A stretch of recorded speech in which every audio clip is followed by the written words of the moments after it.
अवयव के प्रकार में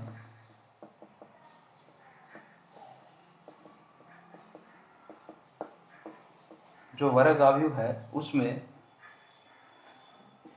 मुख्य विकर्ण क्या होता है उसके बारे में हम देखेंगे। मुख्य विकर्ण क्या है? वर्ग अवयव का ही हमेशा मुख्य विकर्ण होगा। तो एक वर्ग अवयव मैं बनाता हूँ यहाँ पर 2 -3 7 8 5 2 -1 0 3। ये एक वर्ग अवयव जिसका क्रम है 3 गुणा 3 क्रम का एक वर्ग अवयव है। तो वर्गाकार आकृति के अंदर आपको पता है विकर्ण एक ये होता है और एक ये होता है, परंतु यहाँ पर जो मुख्य विकर्ण है, ये मुख्य विकर्ण है वो ये वाला मेरा मुख्य विकर्ण रहेगा, ये मुख्य विकर्ण नहीं होगा। तो मुख्य विकर्ण की परिभाषा क्या है?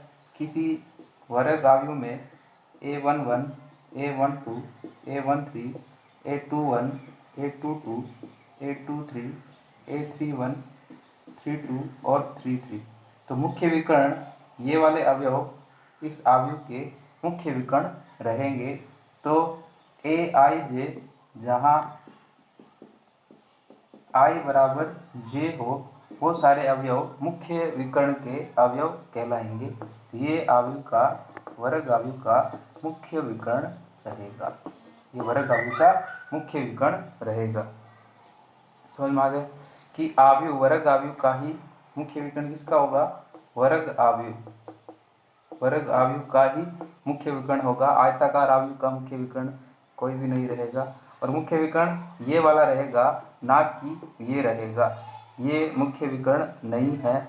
मुख्य विकर्ण ये वाले अवयव जो रहेंगे वो मुख्य विकर्ण के अवयव कहलाएंगे। तो मुख्य विकर्ण के बाद में जो अगला प्रकार है अवयव का वो इसी से संबंधित है।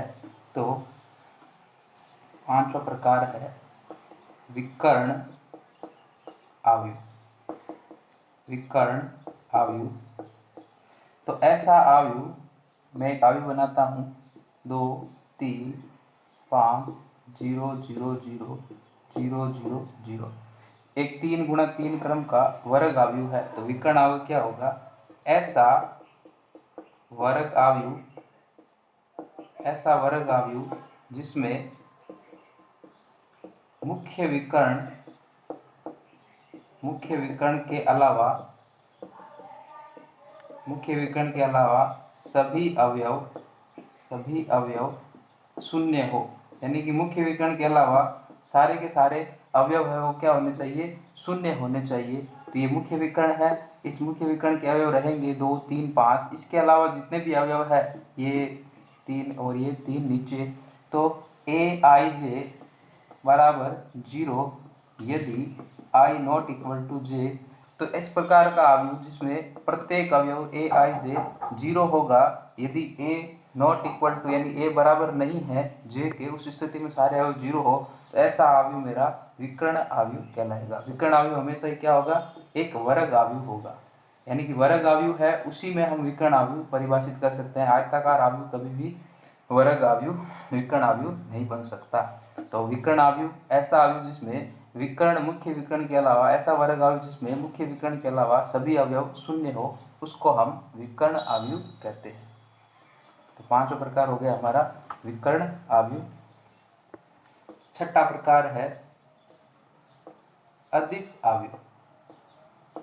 अदिश अवयव तो अदिश अवयव ऐसा विकर्ण अवयव, अब विकर्ण अवयव जो है वो अदिश अवयव में परिवर्तित हो जाएगा। ऐसा विकर्ण अवयव जिसमें मुख्य विकर्ण के सभी अवयव समान हो। मुख्य विकर्ण के सभी अवयव समान हो, यानी अभी हमने जो पांचवा पढ़ा था विकर्ण अवयव, ये विकर्ण अवयव अदिश अवयव में परिवर्तित हो जाएगा यदि इसके मुख्य विकर्ण के सारे अवयव समान हो तथा अशून्य हो, यानी कि कोई संख्यात्मक रूप से उसका मान होगा। यदि शून्य हो जाएंगे तो वो फिर क्या हो जाएगा? शून्य अवयव। तो मैं एक अवयव बनाता हूँ यहाँ पर, ये मुख्य विकर्ण है। इस मुख्य विकर्ण के अवयव सारे 2 2 2 समान अवयव है, और इसके अलावा सारे अवयव क्या है? 0 0 है। तो जो विकर्ण अवयव है उस विकर्ण में मुख्य विकर्ण के सारे अवयव क्या हो जाए? समान हो जाए।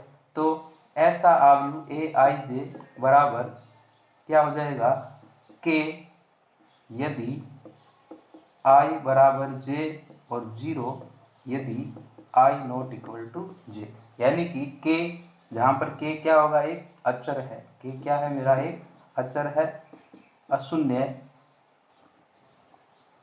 के है वो 0 नहीं हो सकता, क्योंकि के 0 हो जाएगा तो ये क्या बन जाएगा मेरा, एक शून्य आयु बन जाएगा। तो 0 के अलावा कोई भी संख्यात्मक रूप से मान इसका हो सकता है।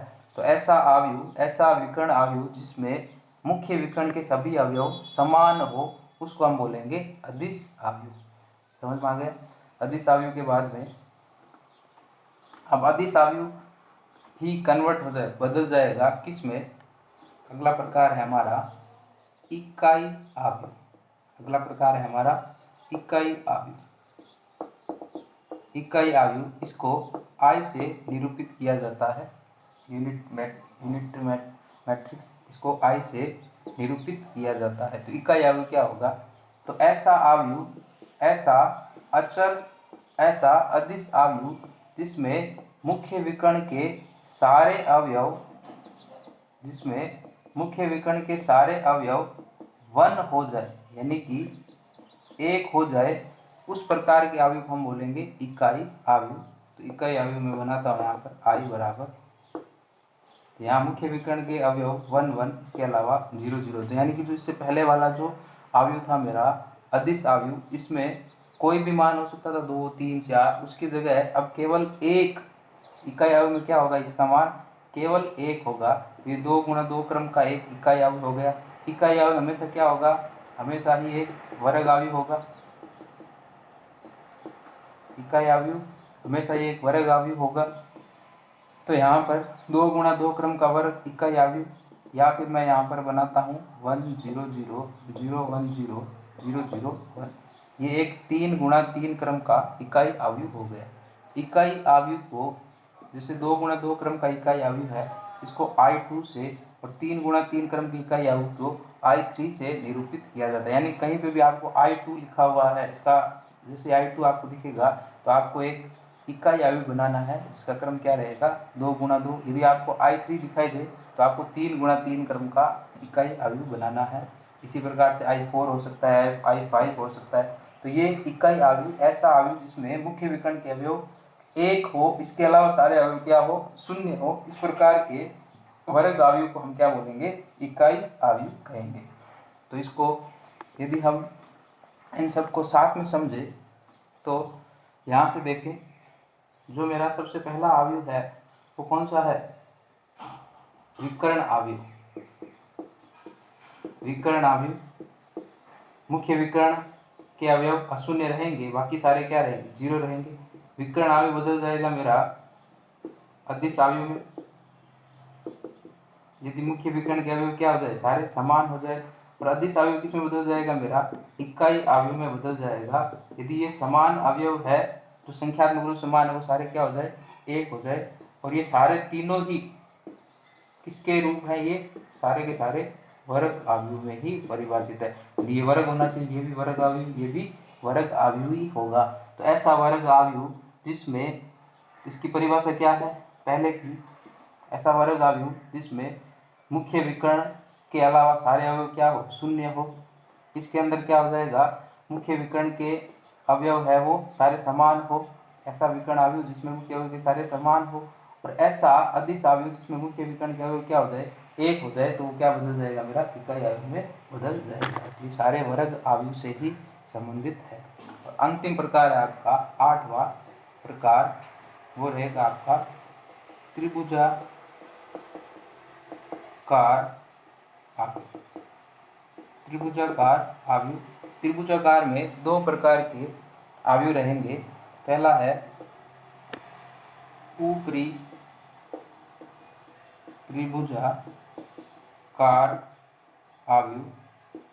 ऊपरी त्रिभुजाकार आयु, तो ऊपरी त्रिभुजाकार आयु एक ऐसा वर्ग आयु होगा, ऊपरी त्रिभुजाकार आयु ऐसा वर्ग आयु होगा जिसमें विकर्ण के नीचे के अवयव सारे के सारे क्या रहेंगे, शून्य रहेंगे। यानी मुख्य विकर्ण के नीचे के सारे अवयव क्या रहेंगे मेरे, शून्य रहेंगे। तो मैं एक आयु बनाता हूँ,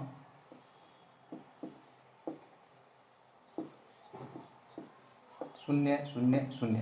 तो ये मेरा एक ऊपरी त्रिभुजाकार अवयव हो जाएगा। यहाँ पर मुख्य विकर्ण के नीचे के सारे अवयव, मुख्य विकर्ण के नीचे के सारे अवयव क्या रहेंगे मेरे, शून्य रहेंगे। इस प्रकार के अवयव को हम बोलेंगे ऊपरी त्रिभुजाकार अवयव। या इसकी दूसरी परिभाषा मैं लिखूं तो ए आई जे बराबर 0 हो यदि आई ग्रेटर देन जे हो। तो यहाँ पर ए आई जे 0 हो जाए यदि आई ग्रेटर देन जे।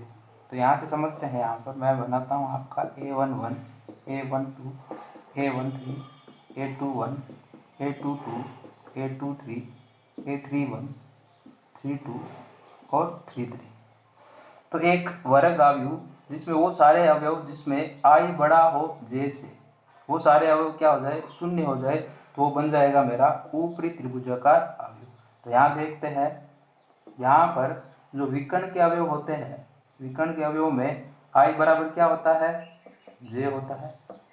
विकर्ण के ऊपर के जितने भी अवयव है उनमें आई लेस देन जे है। एक छोटा है 2 से, एक छोटा है 3 से, 2 छोटा है 3 से। और विकर्ण के इधर नीचे के अवयव है, इसमें आई ग्रेटर देन जे। सारे अवयव में 2 बड़ा है 1 से, 3 बड़ा है 1 से, 3 बड़ा है 2 से। तो ये सारे अवयव 1 2 3, इन तीनों को शून्य एक साथ लिखना है। तो निरूपण क्या हो जाएगा, यदि ए आई जे बराबर शून्य हो जाए, यदि आई ग्रेटर देन जे हो, तो ये सारे तीनों अवयव क्या हो जाएंगे मेरे, शून्य हो जाएंगे।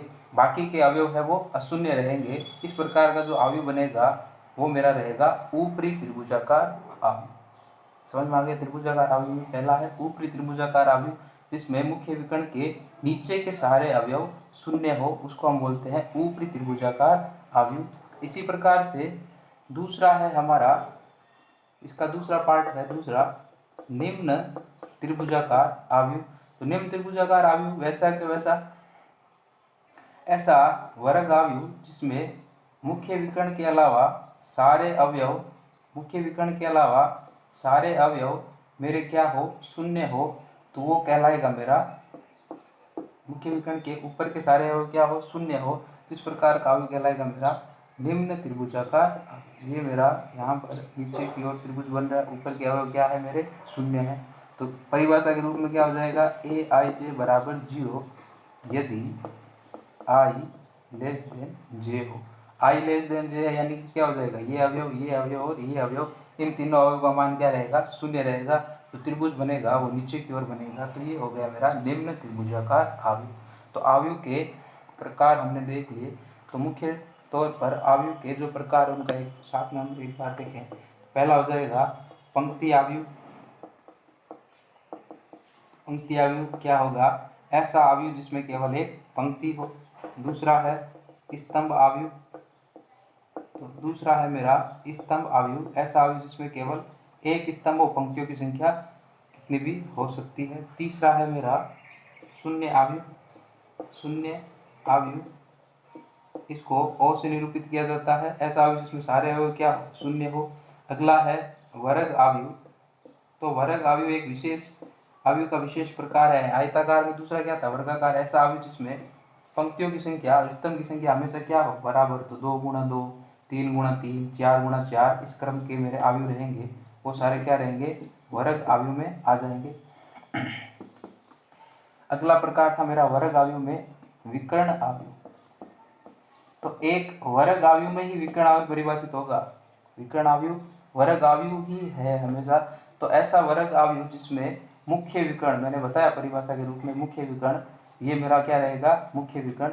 इसके अलावा सारे अवयव क्या रहे, शून्य रहे, तो ऐसे अवयव को हम बोलेंगे विकर्ण अवयव। अब ये अवयव, जो अवयव है मुख्य विकर्ण के अवयव कुछ भी हो सकते हैं। अगला है विकर्ण के बाद में अदिश अवयव। तो अदिश अवयव क्या हो जाएगा, यही अवयव मेरा विकर्ण अवयव अदिश में बदल जाएगा यदि इसके मुख्य विकर्ण के सारे अवयव क्या हो, समान हो जाए, कोई भी संख्या के। इसके अलावा सारे अवयव क्या रहे, 0 0 रहे, और इससे यही मेरा अदिश अवयव है। ये बन जाएगा इकाई अवयव। कब बन जाएगा, इकाई अवयव में परिवर्तित हो जाएगा यदि जो मुख्य विकर्ण के अवयव है वो क्या रह जाए मेरे, 1 1 1 हो जाए। ये मेरा क्या बन जाएगा, इकाई अवयव। इसको आई से निरूपित करते हैं। ये अलग अलग क्रम का हो सकता है, I2, I3, ये तीनों, ये वर्ग आयु, ये भी वर्ग आयु होगा, ये भी वर्ग आयु होगा, ये भी वर्ग आयु होगा।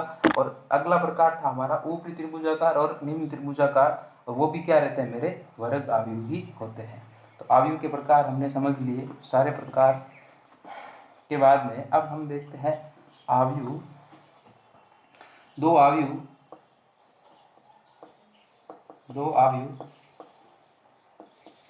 समान होने का प्रतिबंध, यानी कि दो आयु समान कब होंगे, इसका प्रतिबंध हम देखेंगे। समान का मतलब संख्याओं के रूप में हम देखें तो दो दो के बराबर है, या फिर कोई भी, तो यहाँ आयु में भी जब दो आयु बराबर कब होंगे, दो आयु को बराबर हम कब कहेंगे, तो यहाँ पर दो कंडीशन लागू होनी चाहिए। पहली कंडीशन है दोनों, दो आयु है ए और बी, ये बराबर कहलाएंगे यदि दोनों के क्रम क्या हो, क्रम बराबर हो। पहली चीज तो क्या हो, दोनों आयु के क्रम बराबर हो, और दूसरी चीज दोनों आयु के प्रत्येक अवयव संगत, प्रत्येक संगत अवयव बराबर हो, यानी कि दोनों आयु का क्रम बराबर होना चाहिए, और क्रम बराबर होने के बाद में दोनों आयु के प्रत्येक संगत अवयव बराबर हो। उसी स्थिति में ही दो आयु क्या कहलाएंगे मेरे, समान आयु कहलाएंगे। यानी कि आपका 2 गुणा 3 क्रम का आयु है, तो ये 2 गुणा 3 क्रम के आयु के बराबर हो सकता है। 2 गुणा 3 क्रम का आयु 2 गुणा 3 क्रम के आयु के बराबर ही हो सकता है। तो 2 माइनस 1 5 6 7, और यहाँ पर मैं लिख देता हूँ a, ये बराबर है 2 माइनस 1 5 6 7, और यहाँ पे लिख दिया मैंने 8।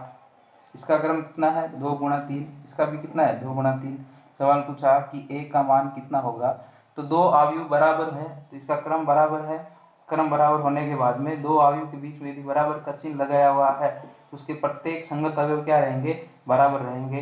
यानी कि a किसके बराबर हो जाएगा, 8 के बराबर हो जाएगा, यानी a बराबर कितना आ जाएगा, 8 आ जाएगा। तो दो आयु समान आयु होते हैं यदि उसके प्रत्येक दोनों आयु के क्रम बराबर होने चाहिए और उनके संगत अवयव बराबर हो, तो वो दोनों क्या कहलाएंगे, आपके समान आयु। यानी कि कोई सवाल है उसमें बराबर का चिन्ह दिया हुआ है, बराबर का चिन्ह दिया हुआ है, तो दोनों साइड में जो आयु रहेंगे उनके क्रम हमेशा क्या रहेंगे, आपके बराबर रहेंगे, और उसके जो संगत अवयव है फिर उनको क्या करो, बराबर कर दो। तो इस प्रकार के सवाल यहाँ पर रहेंगे। तो एक सवाल लेते हैं हम, एग्जाम्पल, दो आयु है, ये दो आयु ए और बी, ये बराबर है a plus B 5 8 A B, और यहाँ पर आपको दे दिया 2 5 8 और 1। तो यहाँ यदि ये दोनों आयु बराबर हो, यानी ये a है ये b है, यदि ये दोनों बराबर हो तब a व b का मान ज्ञात कीजिए, a व b का मान ज्ञात कीजिए। तो यहाँ पर दोनों आयु बराबर है, देख लिया हमने बराबर है, क्योंकि ये 2 गुणा 2 क्रम का आयु है, ये भी 2 गुणा 2 क्रम का आयु है, बीच में बराबर का चिन्ह दिया हुआ है, तो इसके संगत अवयव बराबर रहेंगे। तो 5 5 के बराबर है, 8 8 के बराबर है। तो यहाँ a प्लस बी ये अवयव है, ये इस अवयव के बराबर होगा, यानी कि a प्लस बी हल के अंदर यहाँ पर चूंकि दोनों आयु बराबर आयु है, चूंकि a इक्वल b है, अतः संगत अवयव क्या रहेंगे, बराबर होंगे। तो पहली समीकरण हो जाएगी यहाँ पर a प्लस बी बराबर 2, पहली समीकरण आ जाएगी a प्लस बी बराबर 2, और दूसरी समीकरण क्या आ जाएगी आपकी, दूसरी समीकरण यहाँ से ए बी बराबर 1, ए बी का मान कितना हो गया, 1 के बराबर हो गया।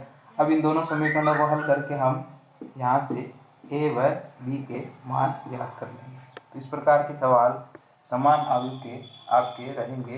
इन समीकरणों को हल करके, तो समीकरण कैसे हल करते हैं ये तो आपको पता ही है, फिर भी बता दूंगा, सवाल आएगा उस समय। तो आयु में हमने देख लिया आयु के प्रकार। अब हम बात करते हैं कुछ सवालों का। तो जो सवाल आपके यहाँ पर दिए हुए हैं प्रश्नवाली 3.1 में कुछ सवाल हम लेंगे। तो एग्जाम्पल के रूप में, यदि किसी आयु में 8 अवयव है तो संभावित क्रम बताइए। संभावित क्रम क्या क्या हो सकते हैं, यानी 8 अवयव आपके पास हो तो इसको कितने प्रकार से व्यवस्थित कर सकते हैं, वही हो गया कितने प्रकार से हम इनके अवयव बना सकते हैं, किन किन क्रमों के अवयव हम बना सकते हैं। तो यहाँ पर सबसे पहला जो अवयव होगा वो रहेगा 8 गुणा 1 क्रम का। क्या हो गया, 8 गुणा 1 क्रम का एक अवयव हो गया। कैसा अवयव है ये, कैसा अवयव है ये स्तंभ अवयव है, क्योंकि यहाँ पर स्तंभ की संख्या क्या है, 1 है, पंक्ति की संख्या क्या होगी, 8 है। तो ऐसे हो जाएंगे 8 अवयव। दूसरा अवयव हो जाएगा इसी का उल्टा 1 गुणा 8, यानी कि यहाँ पर एक पंक्ति और 8 के 8 कहाँ पर डाल दिए मैंने, ऐसे डाल दिए। तो यदि 8 अवयव है तो एक क्रम हो गया 8 गुणा 1, दूसरा हो गया 1 गुणा 8। अगला क्रम हो जाएगा, अब यहाँ पर 8, अगला हो जाएगा 2 गुणा 4, 2 गुणा 4, 8 हो गए। और इसी का उल्टा कर दो तो कितना हो जाएगा, 4 गुणा 2, यानी 2 गुणा 4, 2 गुणा 4 यानी 2 पंक्ति और 4 स्तंभ हो। तो 1 2 3 4 5 6 7 8, 8 अवयव हो गए। और या फिर हम ऐसा भी बना सकते हैं, 4 1 2 3 4 पंक्ति हो, 2 स्तंभ हो, तो 1 2 3 4 5 6 7 8, तो 2 गुणा 4 और 4 गुणा 2, तो 8 अवयव यदि हो तो संभावित क्रम क्या क्या हो जाएंगे, 8 गुणा 1, 1 गुणा 8, 2 गुणा 4, 4 गुणा 2, और भी संभावित हो सकते हैं क्या। तो इसको देखने के लिए 8 में किन किन संख्या होगा पूरा पूरा भाग जाता है, तो यहाँ से 1, फिर 2, 2 का डालने पर 4, 2 गुणा 4 हो गया, 3 का नहीं है 4, 4 का डालने पर 4 गुणा 2, 5 का नहीं है, 6 का नहीं है, 7 का नहीं है, 8 का डालने पर 1। तो ये संभावित क्रम यही रहेंगे, यानी इसके अलावा और कोई संभावित क्रम आपके संभव नहीं है। तो 8 अवयव में कितने प्रकार के अवयव बन सकते हैं मेरे, टोटल 4 प्रकार के अवयव यहाँ पर हम बना सकते हैं। 8 गुणा 1, 1 गुणा 8, 2 गुणा 4 और 4 गुणा 2। इसी प्रकार से एक और उदाहरण लूँ मैं, तो मैं बोलूं कि 12 अवयव के संभावित क्रम क्या क्या हो सकते हैं, 12 अवयव के संभावित क्रम क्या क्या हो सकते हैं। तो आप इसका उत्तर सोच सकते हैं, यदि आप कर रहे हैं, देख रहे हैं, तो लगातार आप इसके उत्तर को तुरंत लिख सकते हैं। तो मैं यहाँ पर लिख रहा हूँ 1 गुणा 12, 12 गुणा 1 पहला क्रम, और फिर 6 गुणा 2 और 2 गुणा 6 इनका उल्टा, यानी कि 2 गुणा 6, 6 गुणा 2, ये दो अलग प्रकार के अवयव हो जाएंगे। 6 गुणा 2 में 6 पंक्ति 2 स्तंभ, और 2 गुणा 6 में 2 पंक्ति और 6 स्तंभ। इसी प्रकार से 12 में जब मैं 4 का भाग लगाता हूँ तो 4 गुणा 3 और 3 गुणा 4, तो ये संभावित क्रम हो सकते हैं। 1 गुणा 12, 12 गुणा 1, 6 गुणा 2, 2 गुणा 6, 4 गुणा 3 और 3 गुणा 4। इसके अलावा कोई संभव है क्रम तो नहीं होंगे। तो टोटल कितने अवयव हो जाएंगे मेरे, 1 2 3 4 5 और 6 अवयव संभव हो सकते हैं यदि मेरे 12 अवयव हो।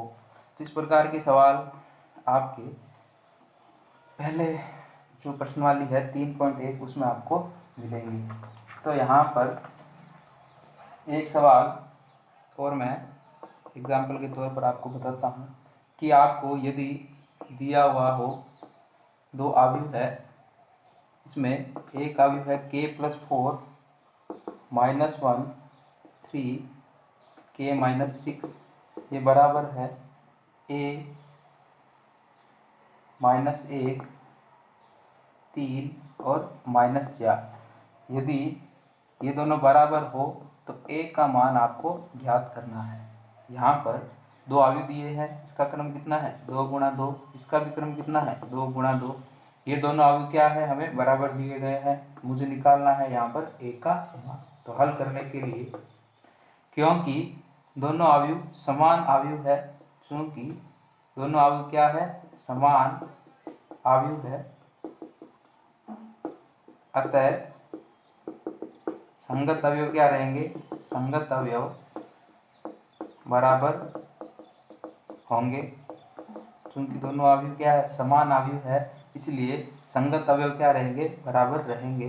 तो यहाँ पर आपको यहाँ पर देखो 3 जो जरूरत है उन्हीं को बराबर करेंगे। 3 बराबर 3, इससे तो कोई फायदा नहीं है। -1 बराबर 1, इससे भी कोई मान नहीं निकलेगा। हमें निकालना है a का मान, तो a का मान यहाँ इन दोनों को बराबर करने के निकालेंगे, पर उसके लिए k का मान चाहिए, तो इसको इसके बराबर हम कर लेंगे। तो क्या हो जाएगा, k - 6 बराबर -4, ये पहली समीकरण आ गई। तो k का मान कितना हो जाएगा, 6 - 4, तो k का मान आ जाएगा 2। वह k + 4 बराबर a, k का मान यहाँ से लेने पर 2 + 4 बराबर a, तो a का मान कितना हो जाएगा मेरा, 6 है। तो आपका आंसर हो जाएगा। बहुत ही आसान है, यहाँ पर ये काम आप आराम से कर सकते हो। तो आपके प्रश्न वाली 3.1 के अंदर जो सवाल है, ये आपका तीसरा सवाल है। इसी का प्रश्न वाली 3.1 का तीसरा सवाल है। तो चौथा अपने आप करना है आपको। उसके बाद में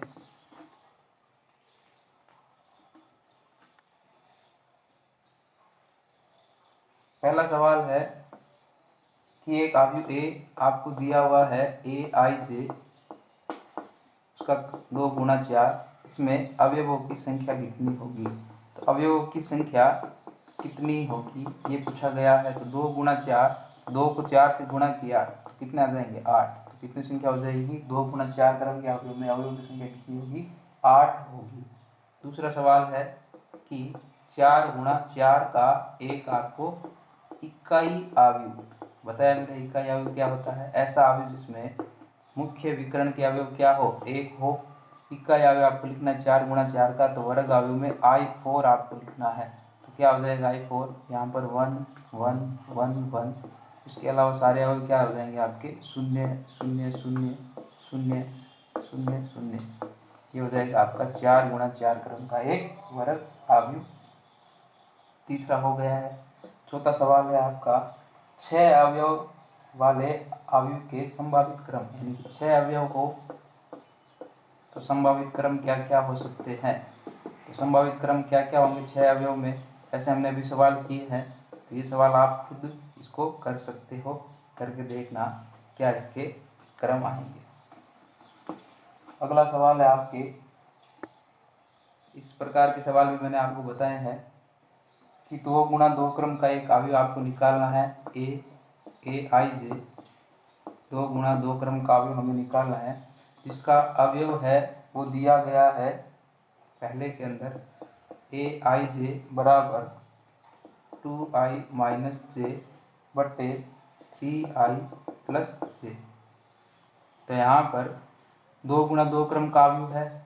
हल के अंदर यहाँ पर मेरे जो अवयव होंगे वो रहेंगे आपके a11 a12 a21 और a22। तो a11 क्या हो जाएगा, इस नियम से i का मान 1, j का मान 1, तो 2 × 1 - 1 बटा 3 × 1 + 1। तो ये हो जाएगा 1/4। a12 कितना हो जाएगा, यहाँ इस नियम के अनुसार 2 × 1 - 2 और बट्टे में 3 × 1 + 2 में से 2 गया, 0/5।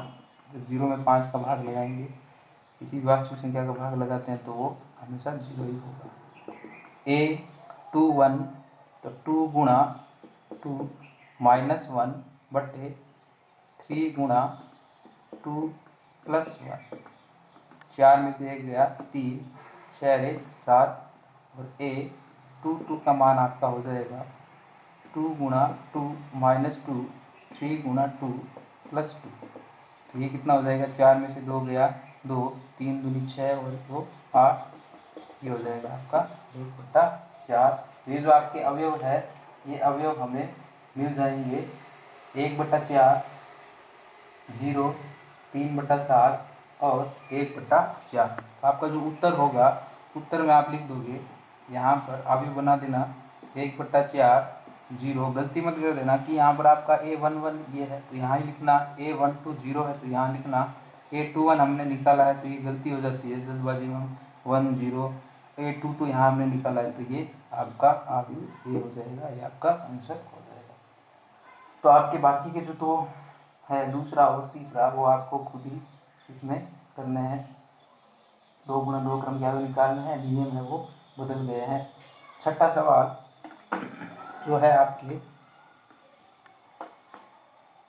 छठे सवाल में आपको 2 गुणा 3 क्रम का अवयव निकालना है।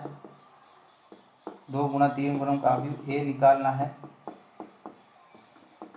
जिसमें ए आई जे दिया गया है 1/2 मापांक 2i माइनस 3।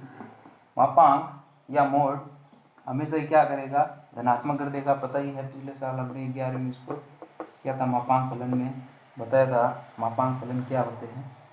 तो यहाँ पहला जो अवयव है तो 2 गुणा 3 क्रम का है, तो सबसे पहले यहाँ पर अवयव ए हम बनाएंगे 2 पंक्ति और 3 कॉलम है। तो यहाँ पर A11, A12 और A13, A21, A22 और A23, ये हो गया मेरा 2 गुणा 3 क्रम का अवयव। कैसे करना, 2 पंक्ति 1 और 2, 3 स्तंभ 1 2 3, ये अवयव मैंने लिखे। अब ये सारे अवयव यहाँ पे हमें निकालने हैं। A11 i का मान 1, j का मान 1, यहाँ पे रख दिया। 1/2 माइनस 2 को गुणा किया 1 से, 3 को गुणा किया 1 से, मापांक बंद कर दिया वापस। 2 में से 3 गया, उत्तर आएगा -1, परंतु -1 मोड के रूप में +1 हो जाएगा, 1/2। इसी प्रकार से A12 निकालेंगे। 1/2 मापांक में 2 गुणा 1 माइनस 3 को गुणा करना है 2 से, तो ये हो जाएगा 1/2, 2 माइनस 6, ये आ गया 4/2, यानी कि 1/2। इसी प्रकार से बाकी के अवयव भी हम निकाल सकते हैं यहाँ पर। इसी प्रकार यहाँ पर आपको बाकी के अवयव निकालने हैं और उत्तर इसका निकालना है। 2 अवयव मैंने निकाल दिए, A11 और A12। बाकी के अवयव खुद ही आप स्वयं भी इसको निकालें, क्योंकि सारे काम जितना ज़्यादा प्रैक्टिस करेंगे उतना ही मैथमेटिक्स में हमें लाभ होता है। यदि टीचर आपको सारे सवाल करा के दे दे तो उससे फिर आपकी प्रैक्टिस नहीं रहेगी। तो 7वां सवाल है कि 2 अवयव हमें दिए हैं, a + b 2 7, ab -3 4, ये बराबर है, एक अवयव इधर से दिया हुआ है 6 2 7 8 और -3 और 4। तो हमें a व b के मान याद करने हैं। a व b के मान आपको याद करने हैं। तो हल के अंदर, क्योंकि वापस यहाँ लाइन लिखोगे, दोनों अवयव समान है तो संगत अवयव क्या रहेंगे, समान रहेंगे। ये लिखना जरूरी है यहाँ पर, क्योंकि दोनों अवयव समान है अतः इसके संगत अवयव क्या रहेंगे, बराबर रहेंगे। अब बराबर रहेंगे तो जो जो हमें उपयोगी है, जैसे 7 7 के बराबर है, ये हमें उपयोगी, इसमें कोई a b के मान निकालने में कोई इसकी सहायता नहीं है। 2 2 के बराबर है -3।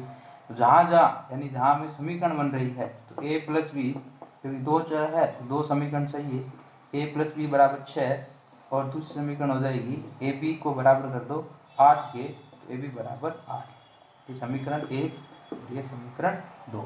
समीकरण 1 और समीकरण 2 को हल करने पर तो कैसे हल करेंगे, तो समीकरण 2 से किसी का भी मान निकाल लो। b का मान निकाले हमने 8/1, तो ये मान यहाँ पर रख दिया, तो समीकरण हो जाएगी a + 8/1 = 6, तो a² + 8 = 6a, तो a² - 6a + 8 = 0।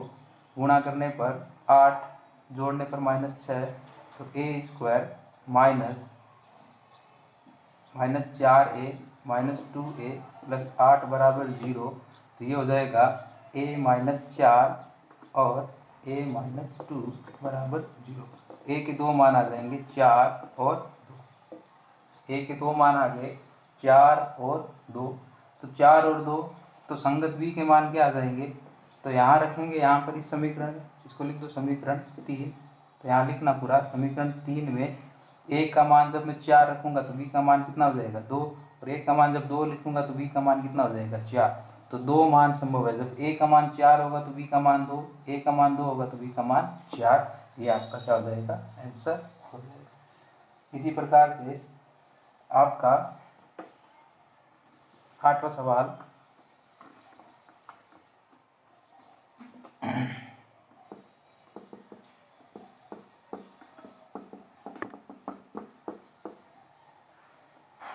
सवाल, आपका होमवर्क में रहेगा, ये आपको खुद ही करना है, समीकरण बना करके मान निकालने हैं।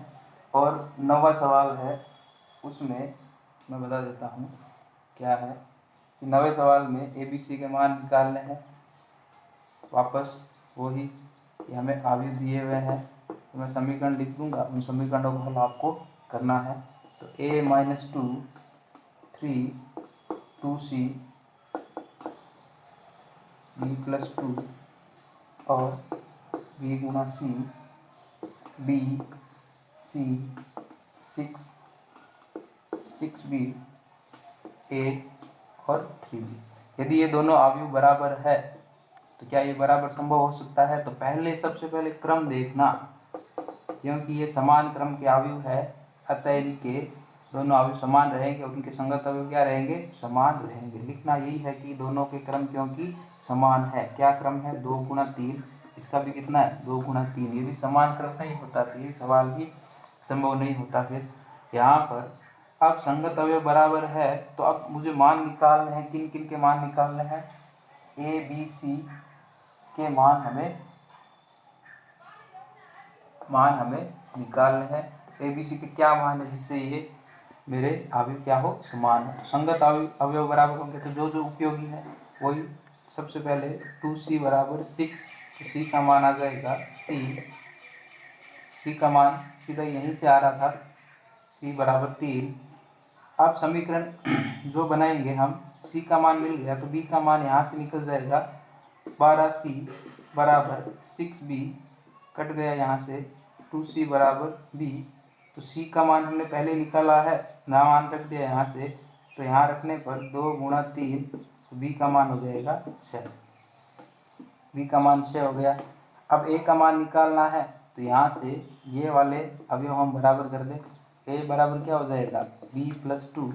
a का मान, b का मान यहाँ से रख दिया 6+2, a बराबर हो जाएगा 8। यानी कि यह जो मान है मेरे ABC के मान जो संभव हो सकते हैं 1, a का मान हो जाएगा, c का मान 3, b का मान 6, c का मान 3 और a का मान b+2।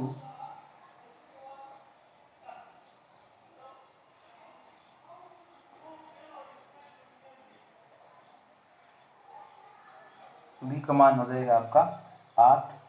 तो ये 3 मान जिनके लिए मेरे क्या रहेंगे? समान आव्यूह रहेंगे। तो ये अब जो आपका एक सवाल है वो आपको खुद ही घर पे ही उस सवाल को कोशिश करना है। कल हम इसी मैट्रिक्स का पार्ट 2 देखेंगे।